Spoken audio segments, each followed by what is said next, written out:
आपने पढ़ा क्या? पारिस्थितिकी, इकोलॉजी पढ़ा, इकोसिस्टम के बारे में पढ़ा, उसके बाद अपने फूड चेन और फूड वेब के बारे में पढ़ा। आज हम पढ़ेंगे, हम लोग इस लेक्चर में हम लोग पढ़ेंगे अब पढ़ेंगे पारिस्थितिकी पिरामिड। आप जानते हैं, आपने पढ़ा फूड वेब में कि एक श्रृंखला बन जाती है। सपोज कीजिए यहाँ पे हम उत्पादक क्या करता है? भोजन बनाता है। इसको कौन लेता है? इसको कंज्यूमर लेते हैं। अब कंज्यूमर की भी कई कैटेगरियां होती हैं, ठीक है। तो ऊपर क्या पुनः घटक आता है। तो आप देखते होंगे ये धीरे धीरे जो एनर्जी का स्थानांतरण है उत्पादक से होते हुए क्या होता है, ऊपर की तरफ चला जाता है और इनके बीच में एक पिरामिड का निर्माण हो जाता है। इसी को हम कहते हैं क्या? पारिस्थितिकी पिरामिड कहते हैं। तो बहुत इंपॉर्टेंट है। आप लोग कमेंट में आइए तो जी, सबके कमेंट हमें मिल रहे हैं। आइए देखिए, ये बहुत इंपॉर्टेंट टॉपिक्स है। इससे एक क्वेश्चन आपके परीक्षा में निश्चित ही आएगा, निश्चित आएगा। यहाँ तक कि अगर आप टेट का परीक्षा देते हैं, सीटेट का परीक्षा देते हैं या किसी भी प्रकार का इससे रिलेटेड कोई एग्जाम देते हैं, उसमें इससे इस टॉपिक से एक क्वेश्चन आता ही रहता है, ठीक है।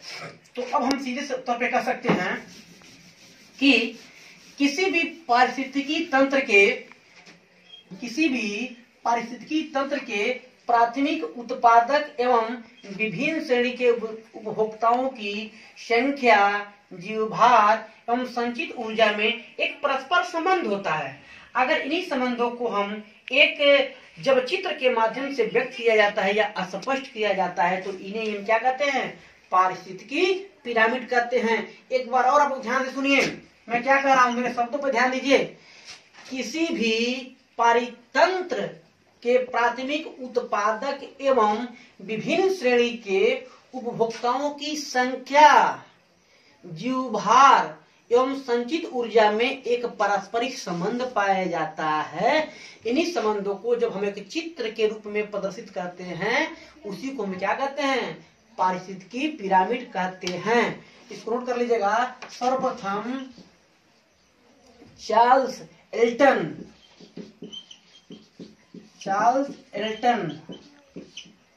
कब? तो 1927। चार्ल्स एल्टन ने 1927 में इसे दिया था। इसीलिए इसको हम क्या कह सकते हैं? इसको एल्टोनियन पिरामिड भी कहते हैं। क्या कहते हैं?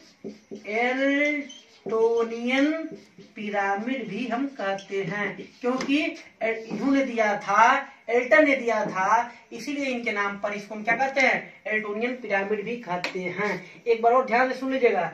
किसी भी पारिस्थितिकी तंत्र के प्राथमिक उत्पादक एवं उपभोक्ताओं की विभिन्न श्रेणी के जीव संख्या, जीवभार और ऊर्जा में एक परस्पर संबंध होता है। और जब इन्हीं ऊर्जा के परस्पर संबंध को हम क्या करते हैं? एक रेखा चित्र के माध्यम से दिखाते हैं, इसे हम कहते हैं पिरामिड। जैसे क्या है यहाँ पे? उत्पादक यहाँ पे क्या है? Primary consumer, secondary consumer, tertiary consumer. तो इनके बीच में जो क्या होता है? एक संबंध बन जाता है। इसको अगर हम फिगर के माध्यम से दर्शाते हैं तो that is commonly known as ecological pyramid. इसको सबसे पहले चार्ल्स एल्टन ने दिया था, इसीलिए इनके नाम पे हम कभी कभी इसको कभी क्या हम कहा ही जाता है? एल्टोनियन पिरामिड के नाम से भी इसको हम जानते हैं। अब हम पढ़ेंगे टाइप्स ऑफ इकोलॉजिकल पिरामिड। इसको सिंपल शब्दों में कह सकते हैं, यह जो उत्पादक से लेकर के और कंज्यूमर की तरफ ऊर्जा का जो स्थानांतरण होता है, जिसे आप कहते हैं ना स्थानांतरण होता है, तो अगर उसको जीव संख्या के आधार पर देखें, जीव भार के आधार पर देखें या ऊर्जा के आधार पर देखा तो एक जो है इनके बीच में संबंध पाया जाता है।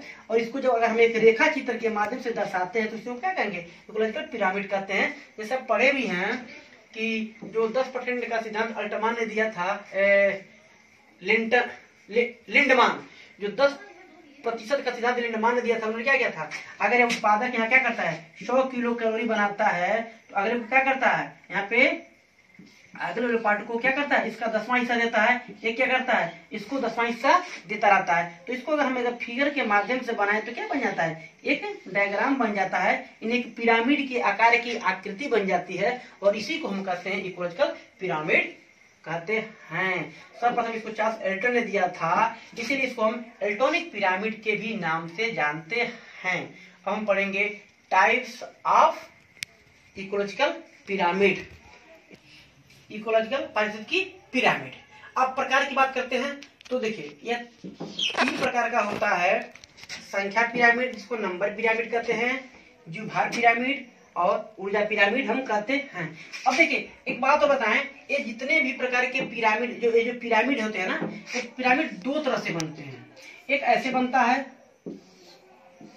ये सब क्या कहेंगे, सीधा पिरामिड या अपवर्ड कहेंगे, अपवर्ड पिरामिड। और एक पिरामिड क्या होता है, ऐसे बनेगा, उल्टा बनेगा। तो ध्यान दीजिएगा, इसको हम उल्टा पिरामिड कहते हैं। अब ये हम आगे चर्चा करेंगे। तो यह संख्या पिरामिड। अब देखिए संख्या पिरामिड क्या होता है कि इसमें उत्पादक और उपभोक्ताओं की संख्या को दर्शाता है। यानी यह जो पिरामिड होता है, जो उत्पादक होते हैं, जो पेड़ पौधे होते हैं, जो उपभोक्ता होते हैं, जो जीव होते हैं, जो जंतु होते हैं, एनिमल्स होते हैं, उनके सिर्फ और क्या करता है, नंबर यानी संख्या को दर्शाता है। ठीक है, तो आप लिख सकते हैं कि represent number of producer and represent number of producer and consumer. यानी यह क्या करता है, उत्पादक एवं उपभोक्ताओं की संख्या को दर्शाता है। ठीक है, अब यह जो मैंने अभी कहा था, यह पिरामिड जो होता है सीधा और उल्टा दोनों प्रकार से बनता है। ध्यान दीजिएगा, यानी जो संख्या पिरामिड होता है यह सीधा और उल्टा दोनों प्रकार से होता है। अभी आगे समझा देंगे कि किस पारितंत्र में सीधा बनता है, किस पारितंत्र में उल्टा बनता है। ठीक है, तो यह आपका संख्या पिरामिड। अब हम लोग एक एक को लेकर के अध्ययन करते हैं। ठीक है, अभी पहले संख्या को देख लीजिए, इसके बाद हम जीवभार को देखेंगे, पुनः ऊर्जा को देखेंगे। अब संख्या क्या है कि उत्पादक के उपभोक्ताओं की संख्या को दर्शाता है, represent number of producer and consumers. अब चलिए हम एक एक एग्जाम्पल लेकर के समझा देते हैं कि किस कंडीशन में यह सीधा बनता है, अपवर्ड बनता है, और किस कंडीशन में यह इनवर्टेड बनता है, यानी उल्टा बनता है। तो इसको हम एग्जाम्पल लेकर के समझा देते हैं। ठीक है, अगर इसको नोट कर लीजिए, हम इसको साफ कर देते हैं। नोट कर लिया तो साफ कर देते हैं। इकोलॉजिकल पिरामिड को 3 भागों में बांटा गया है। पहला क्या है, तो संख्या पिरामिड यानी नंबर पिरामिड। अब मैंने क्या कहा था, इसमें जो है उत्पादक और उपभोक्ता के नंबरों के आधार पर क्या करते हैं, इसको हम दर्शाते हैं। अब देखिए इसमें मैंने कहा था कि इसमें 2 प्रकार का बनता है पिरामिड। एक बनता है क्या, राइट में सीधा, एक क्या बनता है, इनवर्टेड यानी उल्टा। अब हम देख लेते हैं किस किस कंडीशन में सीधा बनता है और किस किस कंडीशन में उल्टा बनता है। तो जो घास के मैदान की अगर हम पिरामिड की बात करें और जल की बात करें, जल के पारितंत्र, जल की बात करें, तो इन दोनों तरह के पारितंत्रों में सीधा बनता है। लेकिन अगर हम एक वन की पारितंत्र की बात करें, एक वृक्ष की पारितंत्र की बात करें, उसमें उल्टा बनता है। अब देखिए कैसे, इसको बिल्कुल ध्यान रखिएगा कि जो घास के क्षेत्र में बनता है जो इकोसिस्टम, और जो जल में बनता है, तो संख्या के आधार पे जब घास के मैदान और जल में बनता है तो सीधा पिरामिड बनता है। लेकिन वही संख्या के आधार पे अगर हम एक वृक्ष की बात करें, एक वन पारितंत्र की बात करें, उसमें उल्टा बनता है। अब आपको हम समझाते हैं कैसे। हम लेते हैं घास के मैदान। आप जानते हैं कि घास के मैदान में क्या होते हैं, सबसे अधिक संख्या किसकी होती है, छोटे मोटे पौधों की, हरे पौधों की होती है, जिसको हम उत्पादक कहते हैं।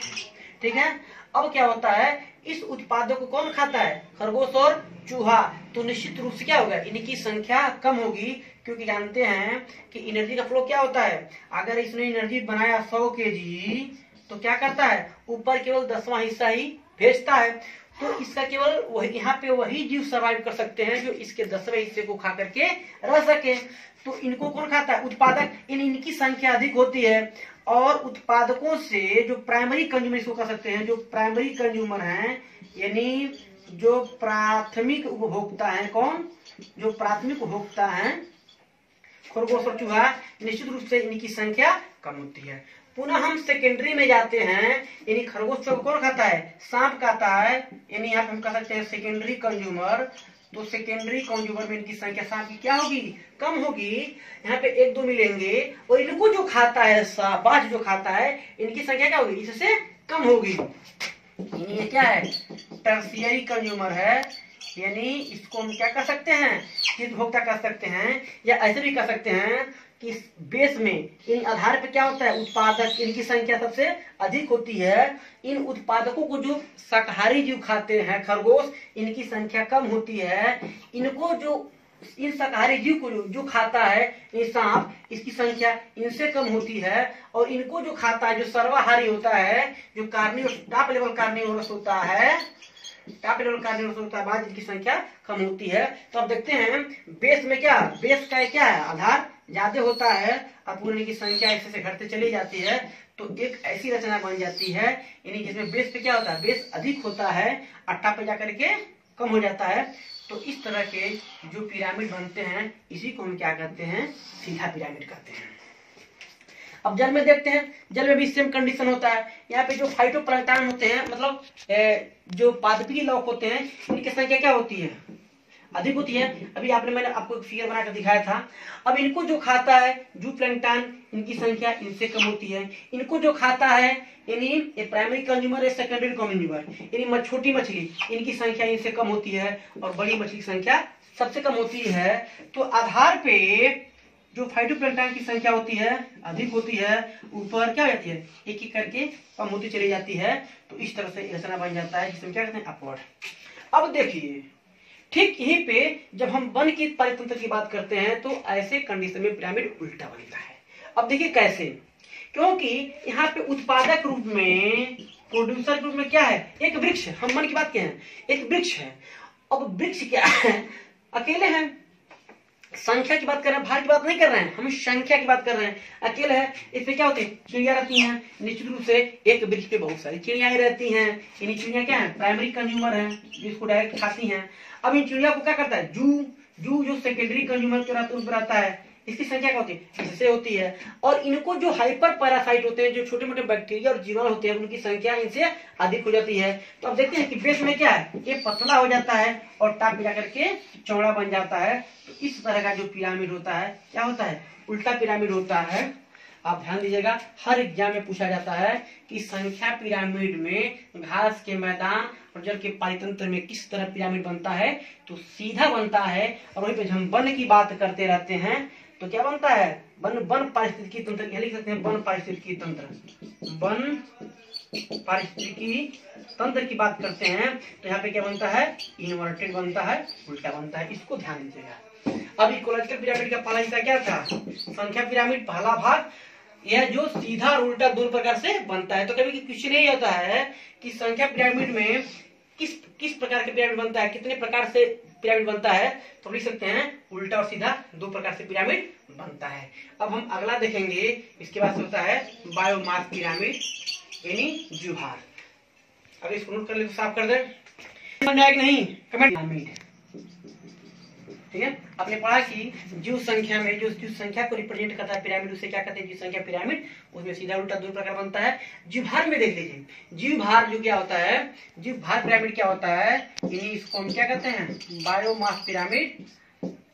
इसमें सभी पोषण स्तरों के जीवों का, ये सभी पोषण स्तरों के जीवों का सकल भार, यानी इसका भार व्यक्त किया जाता है, वेट व्यक्त किया जाता है। इसी को क्या कहते हैं, ऐसे पिरामिड जिसमें सभी पोषण स्तरों के जीवों का सकल भार व्यक्त किया जाए, उसे हम कहेंगे बायोमास पिरामिड, ठीक है ना, या जीवभार पिरामिड। अब देखिए इसमें भी दो प्रकार का होता है, दो प्रकार से बनता, लिख लीजिए, दो प्रकार से बनता है, सीधा और उल्टा। अब देखिएगा, उसमें आपने देखा था कि वन के मैदान में कैसा बना था, सीधा बना था। घास के मैदान में कैसा बना था, सीधा बना था। लेकिन हम जब जल के परितंत्र की बात किए थे, किसमें, बायो यानी जीवभार में, तो जल में उल्टा बना था। लेकिन यहाँ कंडीशन क्या है, उल्टा है। यहाँ पर क्या होता है कि यहाँ पर वन और घास के मैदान में सीधा बनता है और जल तालाब के परितंत्र में उल्टा बनता है। उसमें क्या था, उसमें जो जीव संख्या में वन वाले में सिर्फ उल्टा बना था, इन दोनों में सीधा बना था, लेकिन जीव भर वाले में तालाब में सिर्फ उल्टा बनता है। इसमें क्या करता है, वन और घास के मैदान में सीधा बनता है। क्यों? क्योंकि इसमें संख्या के आधार पे नहीं, इसमें भार के आधार पे पिरामिड बनता है। अब ध्यान दीजिए, हम वन या घास के मैदान को लेते हैं तो देखिए इसमें क्या होता है, ग्रीन प्लांट क्या होते हैं, प्रोड्यूसर होते हैं। अब इनका भार क्या होता है, अधिक होता है, ठीक। उसके बाद इनको जो खाता है इन्हीं शाकाहारी, इन्हीं जिसे हम कहते हैं प्राइमरी कंज्यूमर, प्राइमरी कंज्यूमर प्राथमिक उपभोक्ता, इनका भार इनसे क्या होता है, कम होता है। पुनः इनकी बात करते हैं सेकेंडरी का, सेकेंडरी कंज्यूमर, इनका भार इनसे कम होता है, इनका भार इनसे कम होता है। तो इस तरह वन और घास के मैदान में जो परितंत्र बनता है किसके आधार पे, आप तो जीव भार के आधार पे बनता है। तो वह परितंत्र, वह पिरामिड कैसा बनता है, वह पिरामिड सीधा बनता है। अब देखिए जल में उल्टा बनता कैसे, यहाँ पे देखिए ये ऊपर आप देखते होंगे कि जो फाइटोप्लैंक्टन्स हैं, जो छोटे मोटे जो पौधे हैं, ठीक है ना, उनका भार, भाई उनका भार क्या होगा, छोटे छोटे पौधे होते हैं, उनका भार क्या होता है, कम होता है।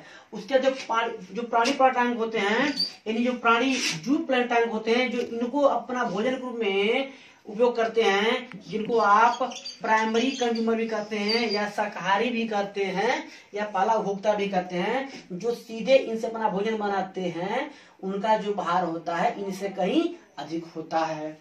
उसके बाद इनको जो खाता है टर्शियरी कंज्यूमर, यानी तृतीय कर सकते हैं, तृतीय भोक्ता, उपभोक्ता, इनका भार जो होता है इन दोनों से अधिक होता है। और जो बड़ी मछली होती है इनका भार आपने पढ़ा ही है, सबसे अधिक होती है। इसीलिए ये जो आधार वाला हिस्सा होता है क्या होता है, बड़ा हो जाता है, वो नीचे धीरे धीरे छोटा होता चला जाता है। तो यह जो एक रचना बन जाता है, क्या बन जाता है, एक पिरामिड का उल्टा पिरामिड की रचना बन जाती है। तो याद कीजिएगा कि जीव भार में वन और घास में सीधा बनता है, केवल तालाब में उल्टा बनता है।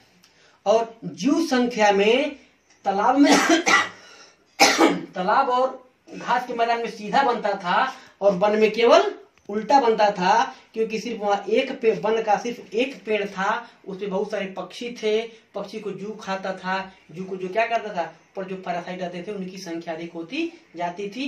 तो ध्यान दीजिएगा वहां पे संख्या के आधार पे बनता था और यहाँ पे जीव भार के आधार पे बनता है। चलिए हम लोग लगे हाथ एक और पिरामिड बचा हुआ है, बड़ा इजी है, एनर्जी का पिरामिड, उसको हम देख लेते हैं।